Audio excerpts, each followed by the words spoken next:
Hey everyone, it's Laura and I'm back for the second installment of the Mixed Media mini-series. So this is where we're going to explore the Vicky Bouton art crayons and some of the techniques that they can do. And these mixed media techniques can be used in a variety of different ways and mediums. So even if you didn't get the art crayons in the mixed media kit, you could use it for watercolors or mists or, all sorts of things. So I'm going to use the modeling paste and we're going to work with that today, and we're going to just colour the paste, the modelling paste, the texture paste, whatever you would like to call it. So I'm just rubbing it on a surface. I'm just using my desk, but you could use a piece of plastic, a piece of the ephemera packaging, that hard plastic, a little plate, a little ice cream lid, something that you feel comfortable using, and it just wipes off if you clean it off quickly enough, in terms of not staining my desk or anything. So just rubbing it on, just like when you're drawing with crayons. You can rub off pieces with your spatula if you wanted, so that there were chunks rather than drawing, but I just chose to do a bit of the drawing. But you could see there's some chunks that have fallen off as I've drawn. So just put a blob of modelling paste on, and of course I put a lot on there for each colour. And I'm sort of thinking about a kind of a blue ombre kind of pattern. So I've used the 3 blue crayons, and this is the light blue that I'm mixing. So you just have to rub it in, squash through the paint, break it up, mix it in, pretty much the same as if you were colouring a cake icing, or if you were, watering down some mist or anything like that. You just want to make sure the colour is mixed in enough for your liking. So I'm just going to mix in this dark one here, and you can see I'm just pushing it down, scraping it to the side. Nothing fancy. However you get the colour mixed is what's going to work, really. If you find that once you mix it you've got too much on your spatula, you could just wipe it off before you use it. But the good thing about a spatula is that it's got a few different ways, a few different sides that you can use it and smush everything around. So you can see the colour changing on that one. The top one is a bit light, and for some reason my lighting on this video is a bit haywire. So I do darken it later in the video. I couldn't do it on this part because it just didn't really help. But when I do the ombre, you can't really see the light up the top. So sorry about that. For some reason, I don't know, my light is in the back of between the window and my desk, and it didn't move. And for some reason, maybe perhaps because it was like midnight when I was recording, that might be the difference. Who knows? Anyway, so mixing in the 3 colours, you could use gelatos, you could spray some mist on it, watercolour, anything that has colour and pigment in it, you can mix into your modelling paste. So just getting some on the side, and I'm just pushing it through the stencil. I don't go to the edges and make it all square, I make it a bit random. I'm just going to go over top of each other and smush through and blend through the colours. So you can see I just pick up a little, I put it flat on the stencil and push the spatula flat around it. Like here, when I'm trying to scrape up the colour, I put the spatula on its side. And that's what I was talking about with the lighting. For some reason, it was too white, too light of a colour that it just doesn't show up. But watch this, when this goes on, you'll be able to see it. It's so beautiful. And so yeah, so just smushing it down through the stencil. So I'm holding the top of the stencil up there because I have wet modelling paste above that where the stencil is held up. Obviously I've gone down in a diagonal across my page, and I don't want to squash the modelling paste, so I'm just holding that bit up, trying to line it up as best as I can, but I don't want it perfect. Like when I use modelling paste in a stencil, or a stencil in general really, I don't go edge to edge. I don't try not to make it blocky. I try to make it look a bit random and make it stick out from behind the photo, or as a vertical feature, and even then random on the sides.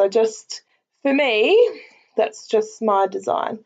If you want to go to the edges and do it that way, then go for your life. If you want to do a mixture of both, then that's what works for you. So I'm just using some wipes. I did go and put a whole pile of modelling paste on my art journals and whatnot for some other projects, and I'm just using some wipes to wipe it up. So you can see, pretty easy to do. Wipe off your stencil as well. So here we go. So you can see that, well, you could for a second then see the modelling paste with the ombre kind of blended look.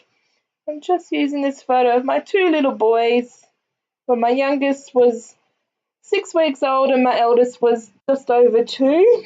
So what, 2 and 5 weeks, because there's 8 days between them, their birthdays. And that's going to be the lovely photo of the day. So there you go. So you can see the, oh, every time I go to mention it, the lighting goes.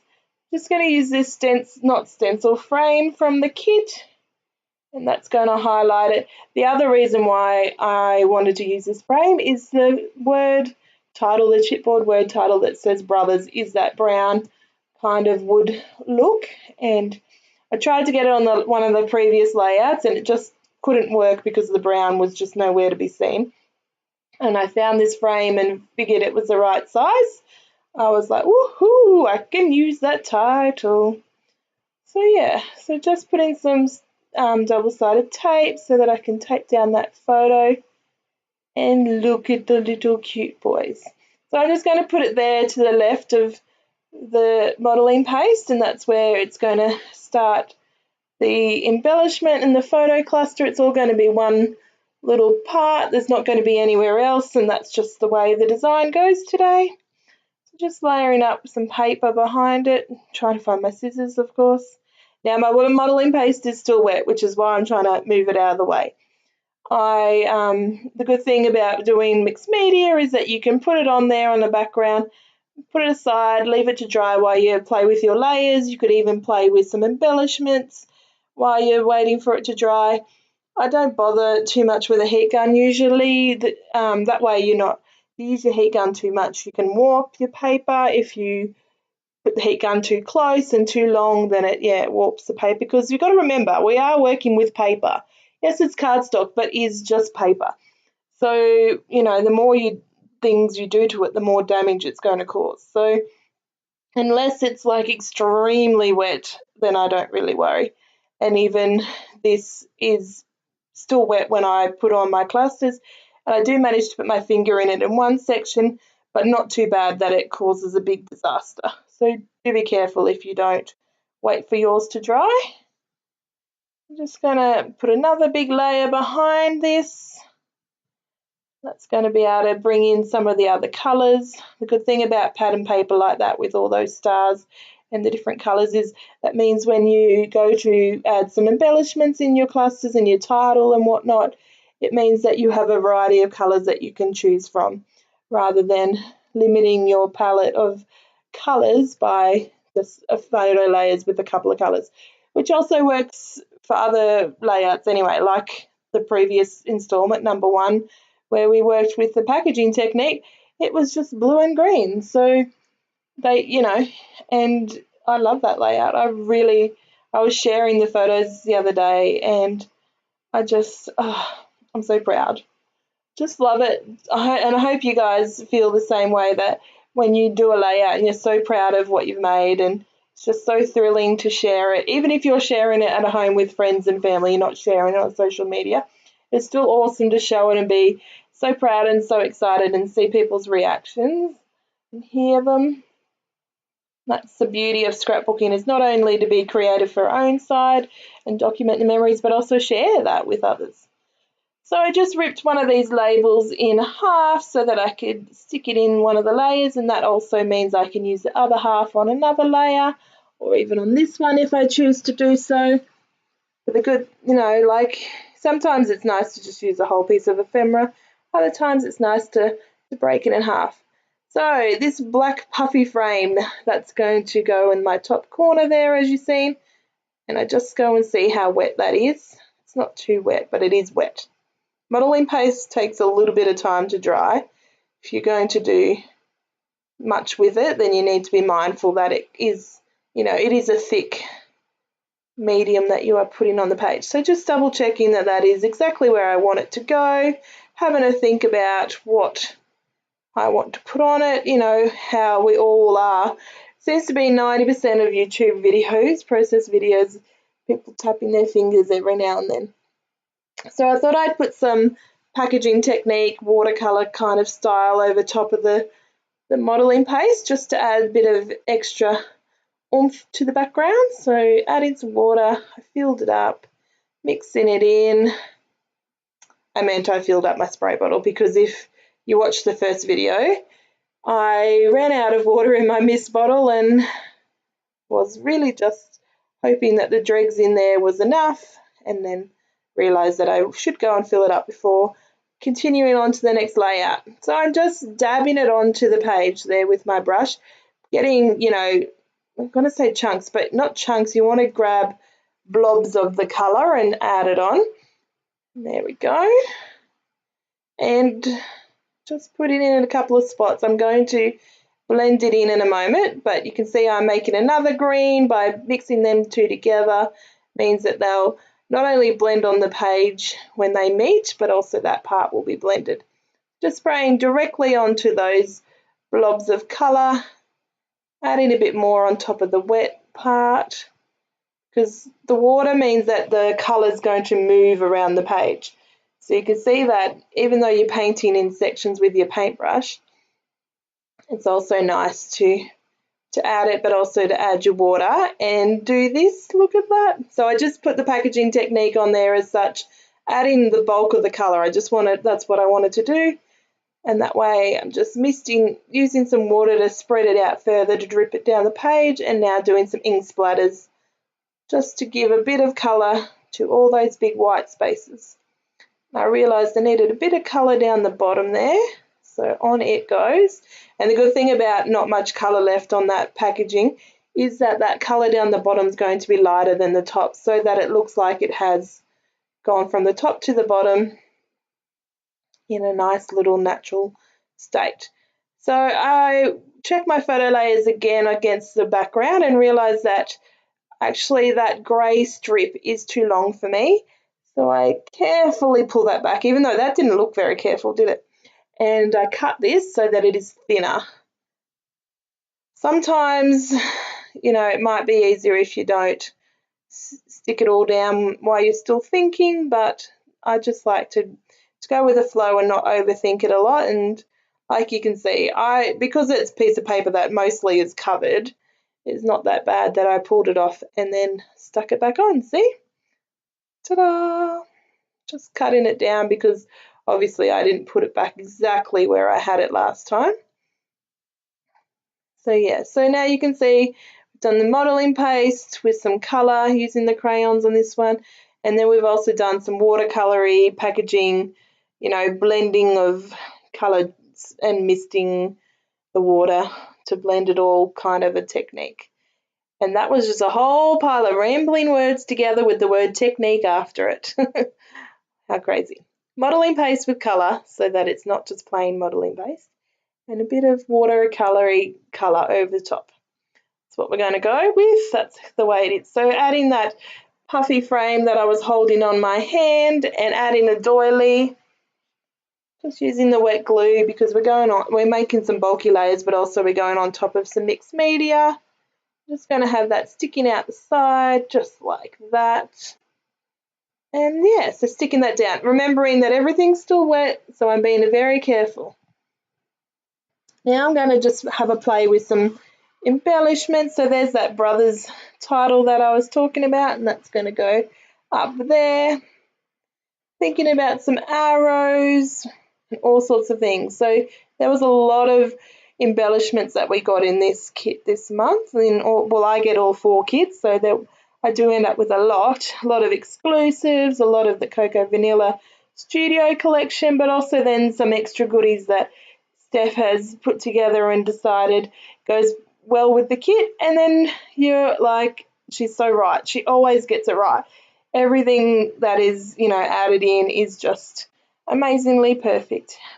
So, got some of these crosses, some stars, this little cool man. I don't know, like he's just like I don't know, it's a bit like Cousin It, but like from the Addams Family, but like a cooler, like hipster kind of Cousin It, does that make sense?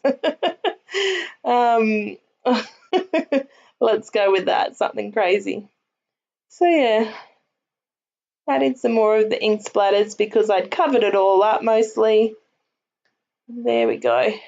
Now, if you are adding ink splatters to like this watery, wet watercolory misty background, it's good to dry it because it's not going to blend into the moisture that's there, but also it means that they will dry a different color as well. So not totally different, a different tone, because they're smaller dots rather than watered down parts like the background. The ink splatters are going to be a bit vibrant, more vibrant, but also can be a little bit more watered down at the same time. So have a play with those kind of things. Like sometimes ink splatters are just the right tone on tone, and sometimes they're just that little bit extra hint of a different tone of the same color. And especially when at the end of that packaging, that technique, with that packaging, I mixed all the greens right in, so there was that different green as well. So just making my embellishment cluster down the bottom here, starting with a big round tag. That's just going to go behind all the layers, adding in my little hipster Cousin It.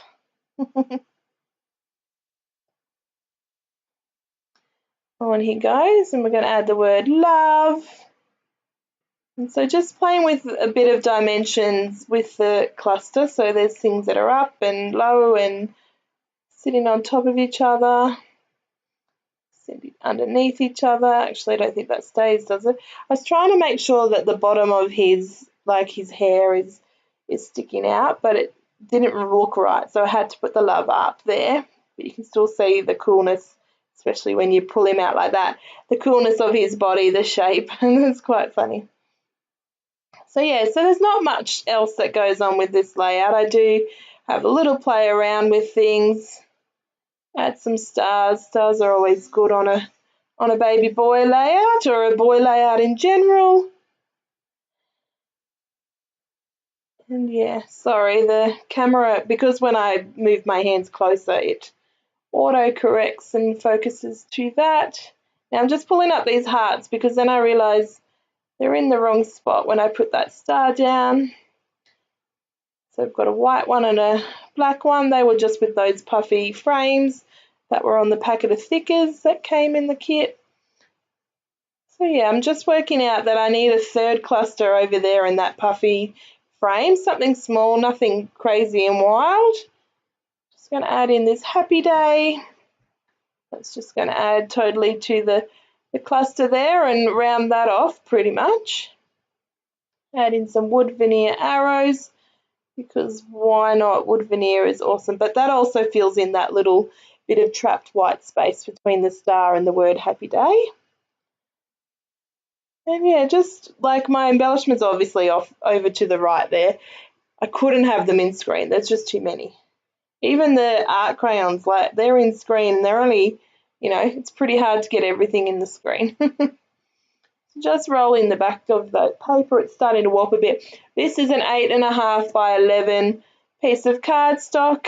I just grabbed it out of my stash. That's just what I felt like this would be nice on. I thought if I did a 12 by 12, that style of modelling paste would probably get a bit lost and might be a bit too big for that small photo. So that's the offcut that I cut off when I thought that strip behind the photo layers was too big and realised it was a nice green. So I flipped it over and cut it in half and added a bit to each side of the photo, which means there's some green in the photo layers, not just green in the background of the paper. So yeah, add in a Sharpie like doodly border, add in a border using my Sharpie pen. It's probably what I meant to say, a bit more better English. Just not going over the doily, but I'm using 3 lines, and this is where you have to be very careful where you put your fingers. Don't put it in the modelling paste because it's still wet. And yeah, I'm pretty sure this is the end of it, and we're going to go into some close-ups. Oh yes, dotted line border around this happy day just to make it stand out a bit more. It would have been nice to back it on a coloured piece of paper, but didn't think of that before I stuck it. Maybe next time. Anyway, thanks for joining me. I hope that helped you to feel a bit more confident to play with some mixed media, and we'll catch you next time. Oh yes, some blue puffy hearts. I realised that they came in the kit and they actually go much better with the layout. So add them on. So I'll catch you next time. Bye. Yes, it's bye. I'm sure it is. Cleaning my fingers. We're going to go into some close-ups. See ya.